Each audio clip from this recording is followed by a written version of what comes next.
All right. Let's go ahead and get started. Welcome, everybody. Hope folks are not too sleepy from lunch. Thanks for making it out here for the multi-party FHE for multiplayer privacy panel. To introduce things, I'm Gubsheep, and I will be our host of the panel for today.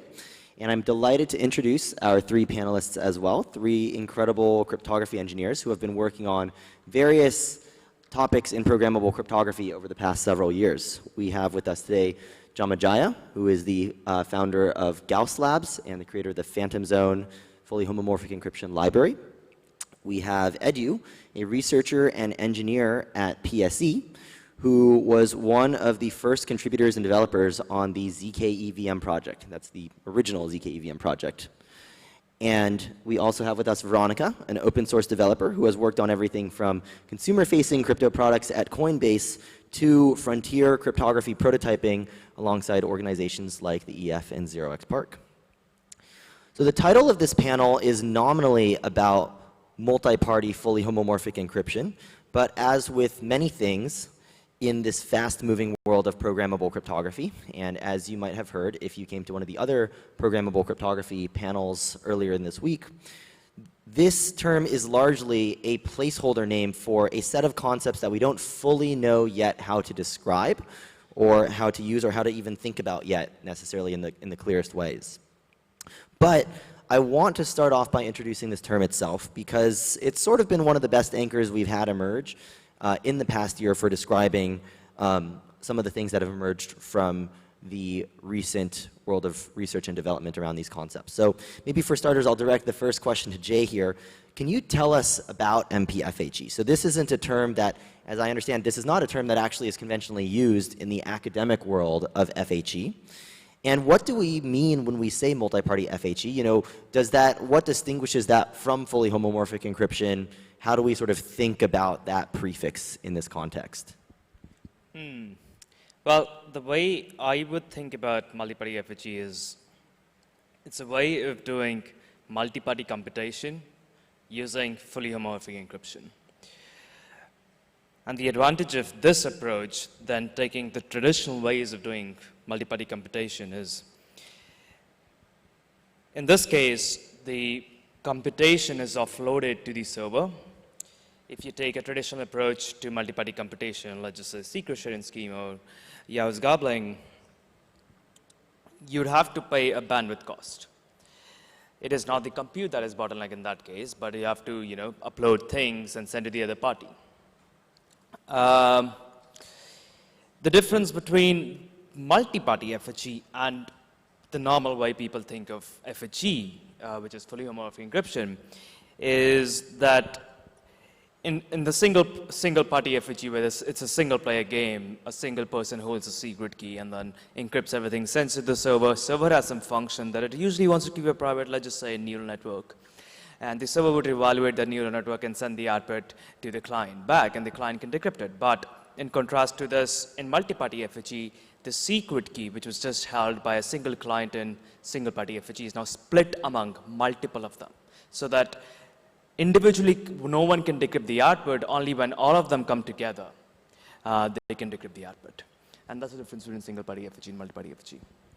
Cool. So multi-party FHE somehow exists in the intersection of the best of what we want out of multi-party computation as well as fully homomorphic encryption. Yes, because it's sort of like trades off bandwidth cost that the client needs to pay in traditional MPC with compute. So you have higher compute, but we know how to solve higher compute instead of solving a higher bandwidth requirement problem. Cool. So maybe one thing that I also want to dig into a bit is this idea of, so we have this contrast with MPC, which is that we can take the bandwidth costs down. In terms of the contrast with FHE, as I understand it, a lot of what's going on with trying to introduce this term, or when we think about related things like obfuscation, is to also catalyze a mental model shift in how we think about what FHE is good for. So I think FHE is actually a pretty new topic for all the panelists. By new, I mean on the time scale of kind of 1 to 2 years. But a lot of us have heard about FHE as this technology that has been, this wild DARPA project for a very long time. How did you guys think about FHE before you started embarking on the most recent research journey, and how has that mental model shifted now in the context of MP-FHE? Yeah, I think like when I first heard of FHE, it's like about 10 years ago in college, and then people say like, okay, the first time I heard about it, I think it's magical because for most people, when you think about encryption, you think about hashing. You think about, okay, you put your input there, it's like you come out with like a string and it's kind of garbage. And now you kind of like have a piece of string, garbage, and then you add to another piece of string and garbage. For some reason, it preserves like the addition. You can somehow decrypt it and then get a result. So for me, it's kind of like really magical. But around that time, people were telling me like, you know, it's like 1,000,000 times to 1,000,000,000 times slower. And then, you know, I just feel like it probably wouldn't be relevant for me. As a software engineer, I just moved on, never thought about this. Until like, you know, we started experimenting on stuff this summer, like build on top of JS library, Phantom Zone, and then I thought, okay, this is something actually possible, and then you can use it for multi-party computation. So yeah, it's like a really magical experience for me.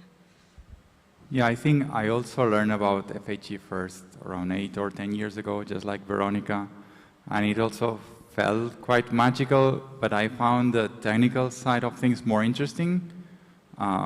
Because if you think about having encrypted data and being able to do arbitrary operations on top of that while preserving the data, sounds really awesome. But then on terms of applications of traditional FHE, I think I got less excited about that because it's a lot about offloading computation from like a weak device. But in my opinion, like these devices are no longer weak. Like we get more power every year on our phones. So my first question is, why cannot just run the same computation on my phone? Or maybe not today, but in 1 year, maybe I think people are trying to run LLMs on phones right now. So to me, there was a paradigm shift with the introduction of multi-party, which is, it's not something that you can, it's not just offloading computation that you could already do it on your phone and then you do something to accelerate. Now it's computing on private data from multiple people, which is something that you could not do before. So that was pretty awesome. Yeah, so to summarize, it kind of sounds like there's been two major updates in the thinking in the last couple of years. The first is more than just being this crazy theoretical technology. Someone can actually sit down and write an FHE library, write FHE circuits on top of that. It's no longer this pie-in-the-sky thing. And the second thing here sounds like our understanding of what FHE is even good for or useful for has shifted, you know, with the introduction of this intersection with MPC and the idea that it's not about delegating computation, but actually about multiple people coming together to produce some joint output. So maybe, you know, I'm curious if someone could give an example of both, maybe just to contrast what the world looked like when, I remember sometimes I would see a popular science article about FHE 10 years ago, and there'd be a certain flavor of application, which I agree with you, Edu, it just was not so exciting to me. But now the things that we're starting to see people prototype and build very early on these systems is qualitatively different. So I'm not sure if any of you have some examples here or can speak to that difference. One really good example is live out there at the Frog Zone, where you have a global state in which each party has their own private state that no one knows. So you have a global state that sort of like composes of private states coming from multiple people, which is kind of interesting, which we did not like, which we cannot have with normal, well, I wouldn't say normal, but like things that we now consider normal, like zero-knowledge proofs. And so on and so forth. I suppose, do you guys have any other interesting use case? Yeah, it's not a particular use case, but I think a lot of people have observed that smart contracts in Ethereum work with public data. And then I think many people learned about ZK and thought, can we use ZK to have private smart contracts? And the answer is most of the times no, because we need private shared state. So there are many applications where we want computation on private state, like, I don't know, Uniswap. Maybe there are particular solutions that can be built off ZK, but they need to be tailor-made for the particular use case. But multi-party FHE gives you a general framework to build these kinds of applications with shared private state. Yes, so for me, MP-FHE, it's like changed for end users, like I think it changed like my entire view about how I think about data. So like with MP-FHE, like my default is like going to be, I want to share my data more. So just to give an example, so I normally, when I meet like strangers, I feel like very awkward and very anxious. I don't know what to talk about. I just don't know like what to say to those people. I know some of you may not think so, but like a lot of us do. So one thing like in the past few days, like, you know, just going to those after parties, I'm just keep on thinking like, you know, what if I can just like upload all my data, my interests, books I read, like all my thoughts, my experiences, like on a server somewhere, and then like, you know, like everyone else also upload their information. And when I meet a stranger, like I meet Brian, and then it just pops up to say like, okay, you guys both interested in this, or like you guys have different opinions on this. So I'm like, okay, maybe I can talk about this, so I don't need to think about what to talk anymore.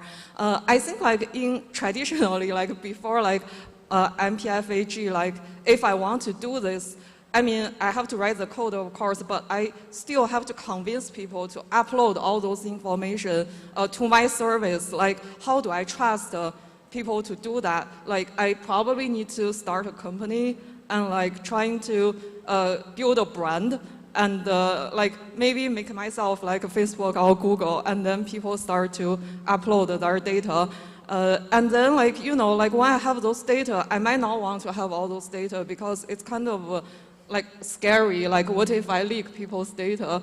And then I have to hire a bunch of engineers to like secure the data, and then, you know, I needed to have money, so maybe how do I make money like out of this? I might have to show people ads. So, you know, like a lot of things can go wrong like from there. But with multi-party FHE, I don't need to do like any of those things. I can simply like write my code, okay, and then like we can do this kind of matching or like a suggesting recommendation thing like peer-to-peer without going through all of those things. I think it's just going to like open a lot of like different use cases. Yeah. So it sounds like one of the underlying themes here with what you all are excited about with MP-FHE is this idea of multiple people coming together to jointly compute something, and without needing to rely on some other strategies. And you know, there's this first strategy of we can have someone build a company, build a business model, build a trusted brand around collecting everybody's data and doing those joint computations, and there's some problems with that. And then Edu, you mentioned something interesting as well, which was like, well, you know, we have Ethereum, we have smart contracts, we have ZK. Maybe a thought could be, can we combine these tools together to get what we want? And as you mentioned, this doesn't turn out to be enough. And what I want to do actually is, a lot of the folks in this room might be a little bit more familiar with ZK than FHE, and I know for all of us, we kind of came into this space as well through the ZK world as well. What is the right way to look at comparing ZK and FHE? What can they do? What can each of them do that the other cannot? And why is it the case that actually in the blockchain world, we've talked so much more and seen so much more progress in ZK over the last 5 years than in these other programmable encryption technologies? I think one of the main interests from the blockchain industry in ZK has been focused on scaling, not on privacy. And there's a lot of economic incentives to solve the scaling problem, because you can have L2s that are pinned on Ethereum, and within these L2s, it's easy to extract, to monetize them because you get fees. But on the other hand, yeah, well, that's the answer I have why the blockchain space have focused mostly in ZK. And I think even in the ZK world, we have seen more scaling development than just privacy applications on ZK. That's my impression. So probably MP-FHE gives you a different angle, and we still need to explore and convince people why this is nice. I would say the programming model for multi-party FHE is still kind of unexplored. We were trying to build this frog zone game with Brian, with Zurich Spark people, and we came across a lot of issues while doing that as well.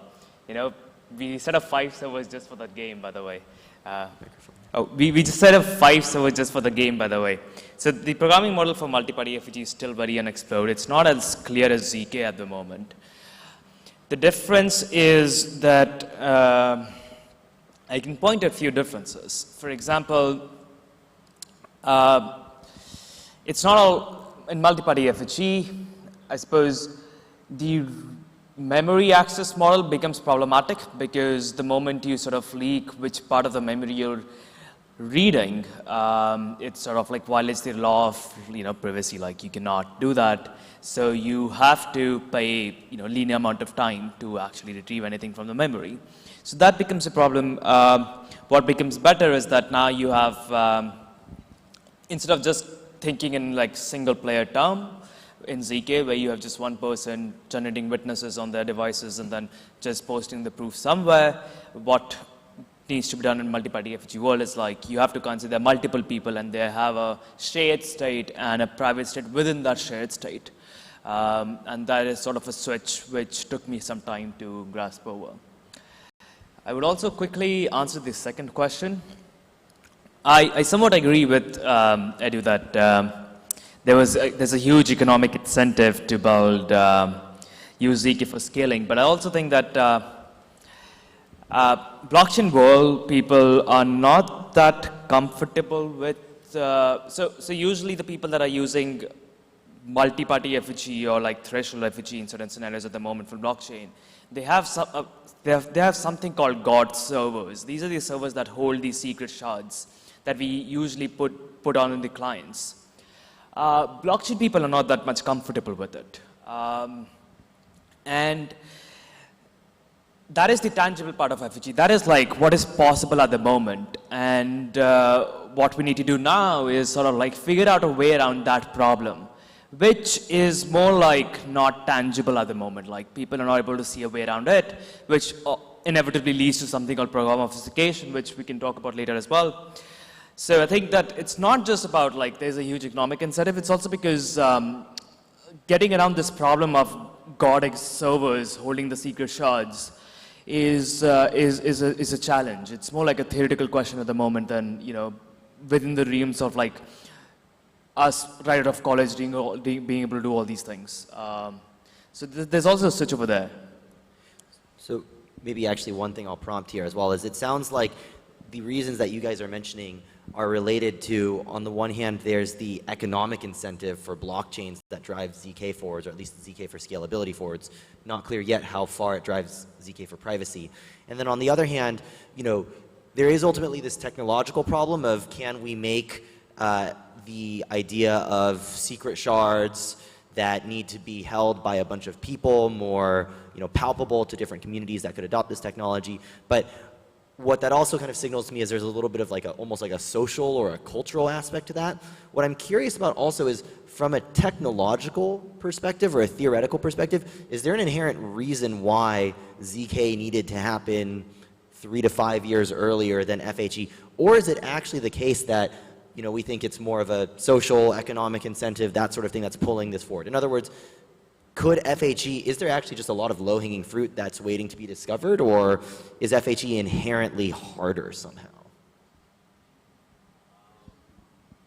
I would say that with ZK, I think you need to solve a single piece, but with FHE, to be usable, you need to solve FHE, but verifiability, and figure out a way to spread among many users. So there are more pieces, and maybe it's harder to solve all these pieces together. And while we don't solve these pieces, we can have some examples or demos, but maybe not quite get there to this final solution that we envision. I would say that in the more Web 2 world, FHE has received more attention than ZK, than our world where we sort of like inhabit. I'm not in a position to say whether ZK is harder than FHE or FHE is harder than ZK or so on and so forth, but I would say that it's more like a social thing as well. Like the cultural thing of us caring about this tool to make sure that we are delivering libraries and building tools so that people can use it easily, which is not often the case in the traditional world, like not the traditional, but like Web 2 world, whatever that is. Did you have anything? I saw that you were picking up your mic a bit ago. Oh yeah, so I think like I'm not too sure about the theoretical, which is harder, but from like an application developer's point of view, I feel like ZK there's like less. It's more like non-interactive. It's like, okay, you have like a approve a piece of something, and then you can give it to the verifier, and then for MP-FHE, there's just a lot of like those kind of participants and the interaction happening. And as of now, like when we decrypt the decrypt the output, there's still like aliveness. So that's like a lot harder to build like application around. So yeah, but one thing is quite interesting is like when I build like ZK applications, normally I would make the data hiding the data by default. I would actually like just by default hide data. But with MP-FHE, like I think like as an application developer, you kind of want the user to share as much as possible. So that's like another difference. Yeah. One more thing would be that I sort of so there's only one way of doing FHE at the moment, if you know about it. Like there's just like lattices and ring learning with errors that you're familiar with, and you can only use that for FHE. There's somewhat hints that probably theoretically FHE is much harder than ZK. Just a conjecture. No sort of like commitment to that. But I also think that it's more like a cultural issue where we are not coming with new ideas, and probably if we sort of like enforce ourselves, a lot of people are paying attention to this thing and find it useful, then probably we can come up with new ideas. Like the way we did for ZK, like for a long time we just had dot 16, and then, you know, up come Plonk, and so on and so forth. There's a lot of really great insights there. I guess one thing that actually I had not considered was the role of interactivity here. So interactivity played a huge role in actually making ZK snarks practical as well. You know, the idea that the way a ZK snark or a general purpose ZKP used to work was you would have these two parties and they would perform some interactive protocol between themselves. We actually did have general purpose zero knowledge proofs that were interactive before ZK snarks came onto the scene. It seems like the really important thing that actually made this practical for developers is you have this one-shot nature where I can generate a proof, I can publish it publicly, or I can send it to you and you can verify it and we can get on with our application. So, you know, it makes sense actually that the nature of interactivity here just makes it so much harder to reason about. You now need to do this coordination problem amongst all the different parties. I think that's a super good insight. I'm curious to double click into, Jay, some of the directions you were just gesturing at.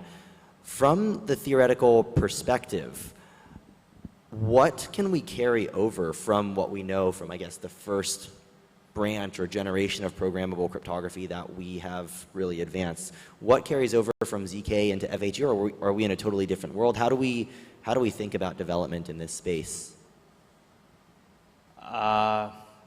Is anything even relevant, or is this like we need to go off and have some completely different kind of cryptography, think about some completely different kind of systems? I would say that the programming models somewhat can be transported over.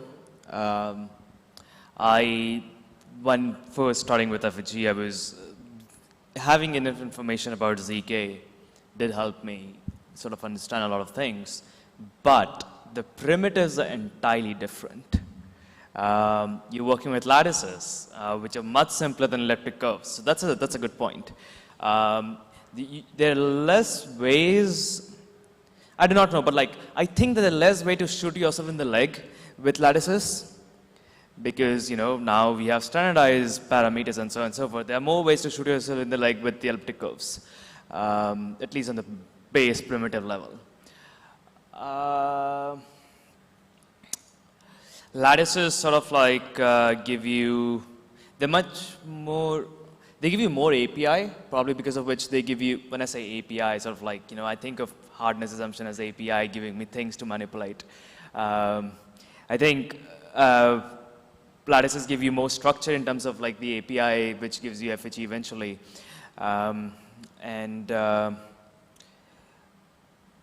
What else?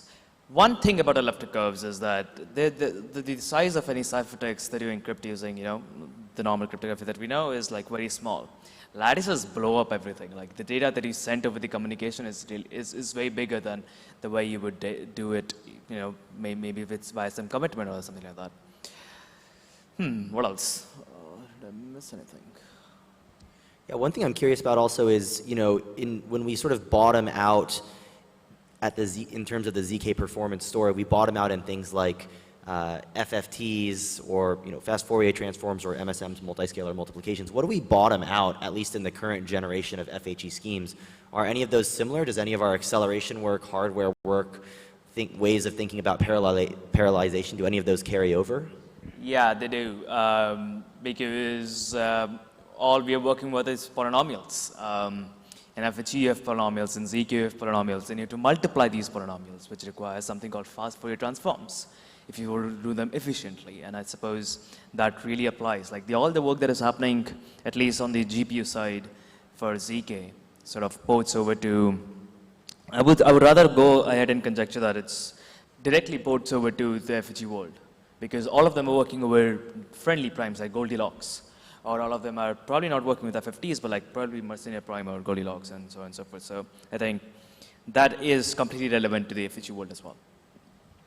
Cool, so that's a bit on the theoretical side. We're now, one of the big jumps in the last really half year is we've started to move from, if you want to engage with this kind of technology, you purely have to engage with it at the theoretical or at most cryptography library level. One of the big transitions, it seems, is that developers can now at least begin to engage with this. Maybe developers who have a high awareness of cryptography and some math background, but nonetheless, at least you don't yourself have to be a cryptographer to start building on top of and using these things. So, Edu and Veronica, the both of you have been amongst the first developers, I'm guessing, in the world to really engage with MP-FHE or FHE broadly and really take it seriously and think, how do we build stuff with this? Where are we at right now? Can you describe what the journey has been or what the experience has been? What does the tool stack look like? The both of you were also among the earliest developers in the applied ZK world as well. How does that contrast? Where are we in comparison? Is this like 2017? Is this 2022? Does that question even make sense? Tell us a little bit about the development experience today. Yeah, I feel like it's similar to 2017. It's like in 2017, like I remember we have this Janmajaya and Circum, which is like super awesome. Now I think like we have this Phantom Zone built by Jay. So I was able to experiment with it and build stuff during this summer. So like we built this like a chickens game, which is like a previous version of this frog game. So we have this like 4x4, 20x20 grid with like 4 chickens move around, and then chickens can lay eggs, which is like a 1 and 0. So I think like from that experience, we like how we build the game is like we can write the code, like maybe at that time we write in C++, and then we have like a compiler, compile it down to like binary circuits, like binary gates. That's like what a Phantom Zone is using. And then once we have that, we can use the Phantom Zone library to do that. I think like if you start writing the circuits, like at first it's like, yeah, so I remember like when I talk with Edu and like how to think about this like you know an egg in a grid like a 0 and 1, and then I realized, okay, like every time like you encrypt a 0 and 1, you sample like a different randomness. So like when you encrypt like 0 and 1, every time it's like the ciphertext is actually like different. So that is like a shift, and we also realize, okay, you cannot just access like cell in the braid because the coordinate is like encrypted. So like in traditional programming, if you want to lay an egg, say cell like 2, 3, you just access 2, 3, flip the bit. But here you have to go through like the entire grid. So yeah, it's pretty interesting. But I think like on the high level, it's actually the experience is pretty similar to like the ZK development experience. Like we just experiment, like build a lot of demo code, build a lot of use cases, and then we realize, okay, here is the things that we need like researchers to do more to help us like optimize, and here is the things we needed to build like library framework as like 0xPark built like this pod and GPC library, so you can help developers to build a more useful application. So I think like in general, like the experience feels pretty similar. Yeah. Yeah, I would add that as far as I know, there's been FHE libraries for single party for a few years, but probably there's not been a lot of developers interested in building applications on top. Maybe it's because of the performance, maybe it's because just offloading computation was less exciting. And on the other hand, in the ZK space, we've had so many developers wanting to build applications and deploy them on chain and build proof of concepts. And I think this has helped a lot on the maturity of the tooling and making it more usable. So in that sense, for FHE tooling, I think we're not there yet. And then we have all this FHE previous tooling that was single party, but now we want to use it on the multi-party setting. So we can reuse the ideas of having circuits, but maybe we need a layer on top to define who is the owner of the data that is coming into the circuit. And I think there's been some exploration on this from the MPC side. So hopefully we can take all these ideas and build better tooling that is more usable and that makes the process of taking the library and building an application faster. Yeah, I want to touch on a couple of things that the both of you raised. The first is this idea, Veronica, you mentioned that if I have some sort of, you guys tried to build a chicken game over the summer, right? Which is basically, there's a grid, the chickens can move around. If you're a chicken, you can lay an egg at a square, then you can keep moving around, and you can only see what's around your chicken. And you said this thing that was the being able to actually flip a bit at a certain coordinate is not as simple as accessing what's the value at 2, 3 in this two-dimensional array and flip the bit. Somehow you need to scan over every single coordinate and do a maybe flip in encryption over every single coordinate so that you're preserving the location that your chicken is actually interacting at. So one of the things that this makes me think about is this idea of thinking of FHE more in terms of programs rather than functions, where a program is something that might keep some persistent state, whereas a function is something that you run once, it has some inputs and it has some outputs. A program might have some memory, you execute some, imagine like a smart contract call, and then the memory changes, and then you execute another call, and then the memory changes, and you can read from it. So when we talk about something like this model of programming, without thinking about things in terms of the program and memory model, I guess we're just limited to Edu, like you were saying, these single-player applications, single-party FHE applications, where you're basically just running an extremely slow calculator, right? Like I can perform delegated computations, but 1 billion times more slow than I would be able to on my own machine. Is that kind of an accurate summary? Yes. So we've gone then from, I was able to observe some of your guys' experiments over the summer. Can you talk a bit about not just the development process, but the mental model shift in going from the first application were these kinds of calculators where we can add numbers together running a one-shot function, or Jay, I know you built a simple game, Bomberman. And then after that, we moved on to this chicken game, and now we've got the frog demo going on in the downstairs basement. What was the process of figuring out the programming model here like for all of you? What did you go into feeling uncertain about, and then what clarified as you started writing the circuits?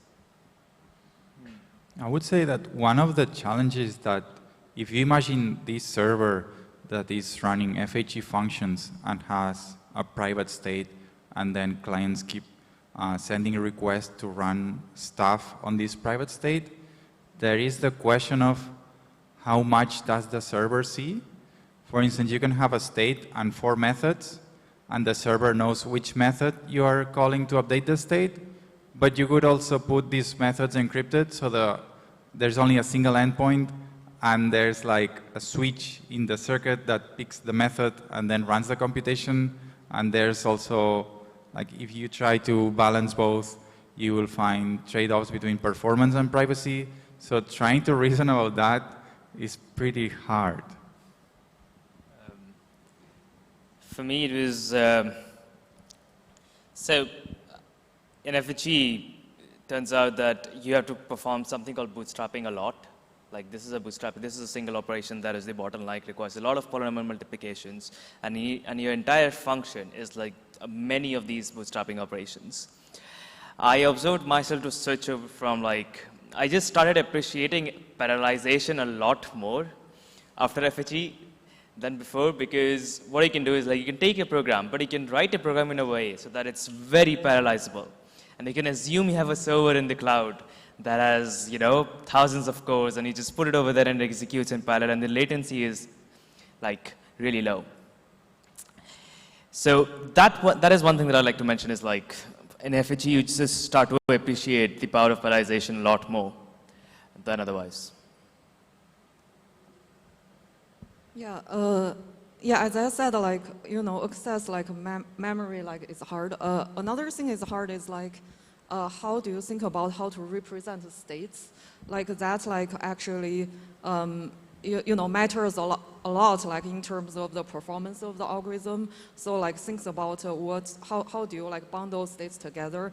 And then, so, like, yeah, so basically that's, like, one part of the thing we have to think about.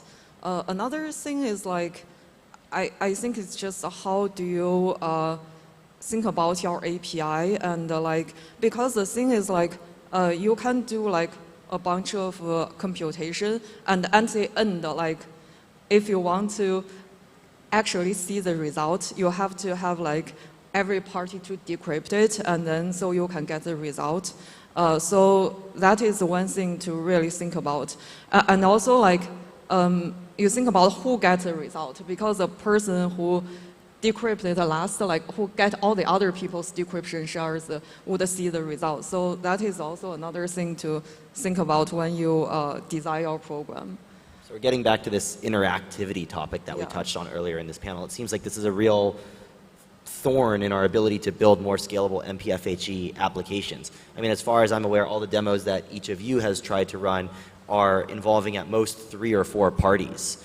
How do we scale past that? How do we get to a world where the Twitter backend can be run as one huge multi-party computation, or MP-FHE, or just general cryptographic computation? Is that something MP-FHE can bring us, or? Well, with MP-FHE or any MPC protocol, you're stuck with this issue of someone holding the secrets. And that is hard to get around unless you have something new, which sort of led to the investigation of program obfuscation and indistinguishable obfuscation in the first place. Well, and can we get there? Yes, we can get there. We have like a few things to present, and I think if you were there for Barry's talk, he sort of introduced a bounty. We implemented a program obfuscation scheme, and sort of we want people to break it because it's based on newer assumptions. So I think there's a path there. There's a path for building a Twitter backend based on the hallucinated server model that you've been mentioning. Yeah. Can one of you describe maybe what program obfuscation gives us here? What problem does it solve that we're running into with MP-FHE? Maybe you can think of it as non-interactive MP-FHE. So you have the program, you have the private state, and anyone can call this program and get the outputs without interaction from the other parties. So in short, we don't have to do this multi-party decryption every single time I want to retrieve some result from my encrypted program. Think of it as the obfuscated circuit now has this ideal secret key of FHE, which was first split among these different parties, embedded inside it. And now you feed your inputs, you feed your ciphertext, which is output of the FHE evaluation, to this obfuscated program which holds the ideal secret key and it decrypts it for you. It's just like a decryption oracle. And if you want to be more strict, I would say that it's a conditional decryption oracle because it first needs to verify whether the FHE was evaluated correctly or not. But that's a different question. So yeah, maybe my final line of questioning here, I want to look a bit towards the future. So we've heard this topic obfuscation come up a couple of times at Devcon. And we've also heard a lot of really strong claims about obfuscation. Obfuscation removes the need for ZK. Obfuscation generalizes MP-FHE. How much of the work on these technologies, MP-FHE, the schemes we're using in particular, the programming models around them, is actually going to be relevant in a world where we think obfuscation is actually the final boss of cryptography? Should we still be developing these particular MP-FHE schemes? Like what role do these still play? Or is this something where this is a bridge technology, but what we really think is going to happen is at some point obfuscation is going to take over once it becomes practical enough and completely remove the need for any of these tools? I would say that to answer that, answering that question would take a while, honestly. But there's one way of achieving obfuscation that requires publicly verifiable proofs of FHE evaluation and FHE. So you require certain proof generation there, not zero knowledge exactly, but you require FHE over there. You require some sort of MPC protocol as well. But once you've built obfuscation, then it encompasses all these things. Yeah. I would say a different point of view, which is that for performance reasons, we may want to stick with the fastest solution, so we may have hybrid solutions in the same sense that you can build a signature scheme with ZK, but we still use traditional signature schemes. So maybe all the part that you can do with FHE, you will do it with FHE, and only the part that it needs I/O, you will be using I/O. There's also a question of whether you can build program obfuscation for generic circuits, or can you only build program obfuscation for a limited class of circuits? And we do not know a full answer to that yet. All right. A final question I have is, what would all of you be most excited to see built next on top of MP-FHE or any of these technologies that are creating this model, enabling this model of this trusted third party built inside cryptography, hallucinated server? Maybe folks here have heard a couple of different terms. What should we build next? I would want researchers and also cryptographers, someone like Jay, to build improve the library and actually try to make obfuscation a reality. If that happens, I think there's so much things we can actually build on. For app developers, I think this is a time you can actually try MP-FHE. I would like to people to build more things for multi-parties, for people to connect, to coordinate, and to kind of negotiate things. So that's type of the things I want to see. Yeah. I think someone should finally build the eigentrust. We have been trying this for now almost 4 years now. And I think someone should finally build the eigentrust with multi-party FHE or obfuscation if it's practical in the near future. And for those who don't know, eigentrust is basically proofs about social graphs. If we have a decentralized social graph, then we would like to be able to perform some operations on it. Yeah. I totally agree with these 2 points. I would like to add one which is less exciting, but it would be nice to lower the resources requirements of MP-FHE so that it can run on lower-end hardware so more people can use it. Awesome. Thanks, folks. So now we're going to go to audience questions. I believe that in a moment you'll be able to see. Oh, cool. Okay, here we go. So we've got this QR code on the screen. You can scan and make a ZK proof with your ZooPass ticket to post a question to this feed, and we're going to start picking some of these questions to pose to our panelists here. So maybe I'll go approximately in order here. What would be a good framework to start with for someone interested in building on top of MP-FHE? What is even the landscape? Phantom Zone. That would be a library that already implements MP-FHE protocols. And then you would need a compiler on top of that, unless you want to be writing Boolean circuits by hand, which is a fun option if you want to learn how it works, but not very practical. And there are some solutions for the compiler thing, but they are not very robust. And someone in PSE will probably be working on this. Are there other tool stacks besides Phantom Zone that exist? There exists Latigo, that is like a more lower level library. Again, gives you multi-party FHE for different schemes, not just the schemes that Phantom Zone implements. You can work with that. There is something called OpenFHE that also implements multi-party FHE. Again, very low level, not as high level as Phantom Zone, but like if you really want to, go into this wilderness and sort of explore FHE, then I would recommend these two libraries for sure. Awesome. So the next question here is about TEEs. Have you considered the combination of TEEs and FHE to solve privacy issues you mentioned, and about how much the server knows? Maybe to add on to this, it sounds like what MP-FHE almost resembles is like a mathematical TEE that also happens to be 1 billion times slower.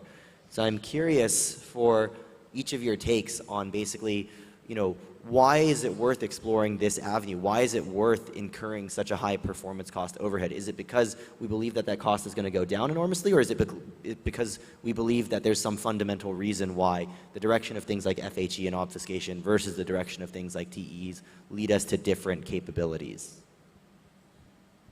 I would say I find it harder to reason about TEs because I believe all TEs can be broken, and then it's a matter of how hard it is to break them, so you try to put a cost on breaking them. But this estimation, I don't know how good you can make it, because if someone finds a new flaw that reduces the cost, and you build a solution with that assumption, then you have a bad solution. So FHE gives you an alternative where, yeah, the performance is worse, but you have better guarantees on the security? I would say that what I really want is like a box that is like this mathematical TE, and I can sort of like explore this box and confirm the guarantees that it provides. And I don't think we can do that with TE at the moment. The only feasible way of doing that at the moment is via relying on mathematical guarantees, which comes from cryptography, and one form of that is like fully homomorphic encryption. Yeah, I think when I think about it, maybe MP-FHE can also make you to be able to do things like peer-to-peer fashion. So you can have like a cryptographic shard of a program and then to run it that way rather than put everything inside a central box. So that might be useful in some use cases. Yeah. One thing maybe I'll contrast this with, and I would love to get some takes on this, is, well, with a lot of the FHE prototypes that we've seen built in the recent months, the architecture for these things looks like you have multiple clients, and you also have a server that computation is delegated to that's responsible for actually performing the FHE over encrypted data. There's some spectrum here between everybody is running the FHE locally on their local machines, to there's a delegated computation, to actually we're going to delegate the trust model to the TEE as well. How do you think about navigating that spectrum? Like, what is an appropriate place to land on? And of course, we might even take it further on the spectrum in the other direction, which says, well, maybe we don't even accept FHE because at the end of the day, some set of parties needs to hold a bunch of decryption key shares. So theoretically, some K of N people could collude to decrypt the entire state. We need program obfuscation instead. Where do you think about landing on the spectrum, and where do you essentially draw the line for what technology is actually useful for an application?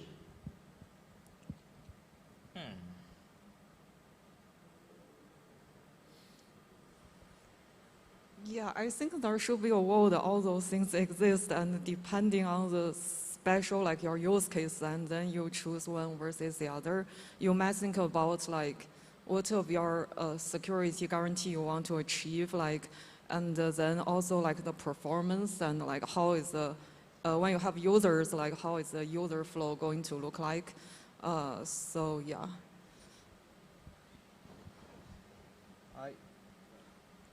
Yeah, I think like depending on the stakes of your problem, you may use T in certain parts. You may also try to have hybrids, like maybe you have a model where you have a collusion assumption, but then you run this under TE. So now you need to break two security properties, which is that they collide and also, sorry, they collude, and also they break the TE. So I guess on the practical side of things, if you want to build a product, some people may find using TE is acceptable.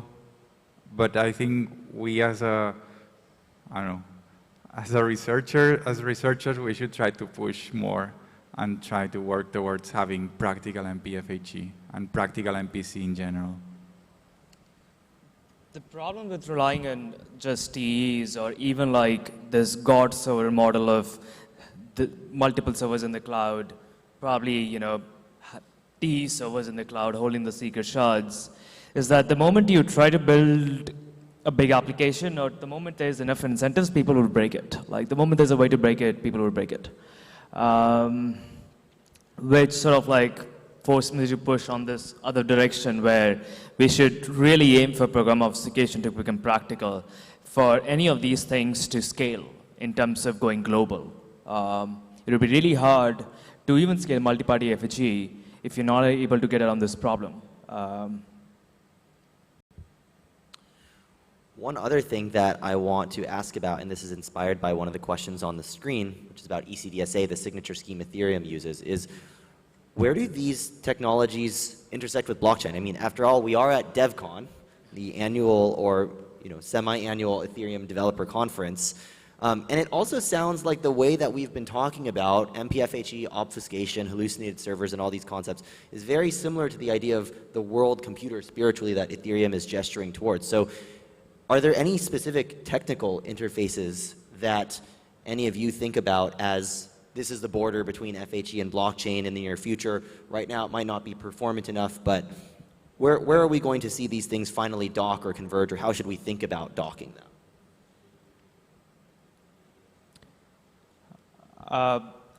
Like at the, okay, if we just imagine that we have program obfuscation practical in future, then there's a huge chance that we can completely change the smart contract framework of Ethereum itself. This might be a big claim, but like, just take it for granted at the moment that we have program obfuscation. But